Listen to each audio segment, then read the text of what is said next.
Well, howdy there, Internet people. It's Bo again. So I guess we need to talk about why nurses are just sitting around playing cards at work. Okay, so if you don't know anybody in the nursing community, you have no idea what I'm talking about. If you do, you already know about this and you understand that nurses are like the mafia. If you offend one in Washington, the husband of one in Florida hears about it 36 seconds later.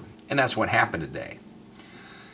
A state senator in Washington was speaking in opposition to a bill that would basically give nurses mandatory breaks.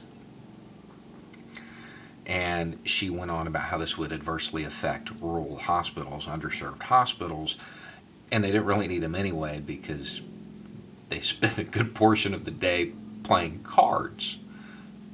Nurses all over the country flew off the handle. Not me. Because I know what to do. Anytime a politician says something dumb, all you have to do is go look at their campaign contributions. And you'll find out why they said it. Sure enough, when you pull up Maureen Walsh's, what you find out is that the Washington State Hospital Association is one of her top campaign contributors. And that in and of itself means nothing. However, on April 8th, the Washington State Hospital Association posted something saying that hospitals are now warning the bill could have unintended consequences for staffing at rural hospitals. It's almost like they gave her a script. This is a problem with American politics. Now, maybe that's a coincidence, but it gets better. It gets funnier. She went off script, and she also proposed an amendment that would only allow nurses to work 8 hours in a 24-hour period.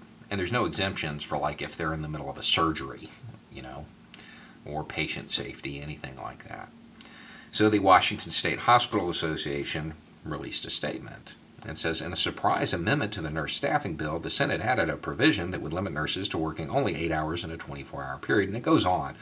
But it ends with the Washington State Hospital Association did not support and had no knowledge of this amendment. No knowledge of the amendment. Why would they have knowledge of the amendment? It's not like they write them for her, right? It's not like that the senator is literally just parroting what's on their blog. I've been doing this a long time. And yeah, this could all be a coincidence. Really could. But I have never seen anything like this before. That's funny. That is funny. The chain of events there, that's entertaining to me because I'm not a nurse.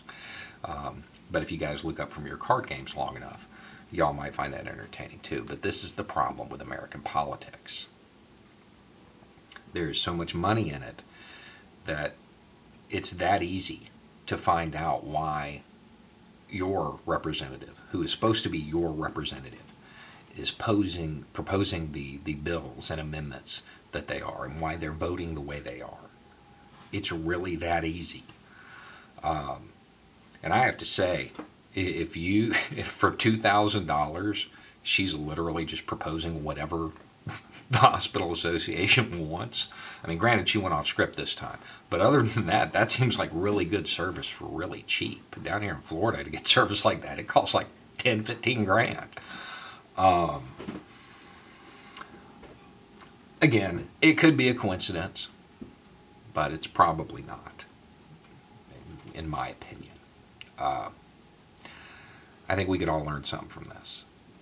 I think that we should really take a look at how money is affecting our legislators. Anyway, it's just a thought. Y'all have a good night.